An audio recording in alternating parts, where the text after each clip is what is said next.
Le mois de lutte contre le VIH-Sida boucle ainsi sa troisième semaine, pilotée par le Haut Conseil de lutte contre le Sida. Cette semaine a été couronnée de diverses activités. À cet effet, les équipes du système des Nations Unies et du gouvernement se sont retrouvées au stade de Wenzen Coulibaly pour un match de gala. Le but est de sensibiliser les jeunes à une prise de conscience. Siragatou Sissé. Dans le cadre de la célébration du mois de décembre consacré à la lutte contre le VIH-Sida au Mali, le Conseil national de lutte contre le Sida exécute son programme annuel. Cette structure a choisi le système des Nations Unies pour parrainer la troisième semaine de ses activités. Le thème de cette année est Gouvernance et VIH.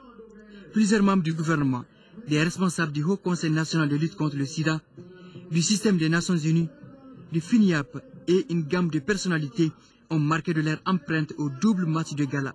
À lever des rideaux, les dames de l'équipe mixte, composée des membres du gouvernement, le personnel du Haut Conseil national de lutte contre le VIH et les personnes vivant avec le VIH-Sida est face à celle du système des Nations Unies en rouge. Victoire 1-0 des dames du système des Nations Unies. Chez les messieurs, l'équipe du système des Nations Unies est opposée à l'équipe de rêve du gouvernement ici en blanc. Les ministres ont étalé leur classe d'anciens footballeurs. Chaque contre-attaque est un danger dans les camps du système des Nations Unies. L'équipe gouvernementale gagne 1-0 sur penalty grâce à Moussa Mara. Le gouvernement du Mali et le système des Nations Unies se sont donc donné la main pour une cause commune. Cette occasion est une opportunité de se rencontrer en dehors du cadre formel, non seulement pour commémorer le mois de lutte contre le sida, mais aussi pour découvrir des talents.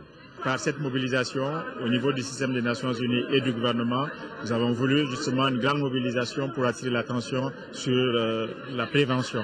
C'est une journée, il faut que les gens comprennent que le sida est une réalité, et particulièrement les jeunes, et qu'il faut être prudent, se prémunir contre, parce que jusqu'à présent, il n'y a pas de remède. Donc mieux vaut prévenir que guérir.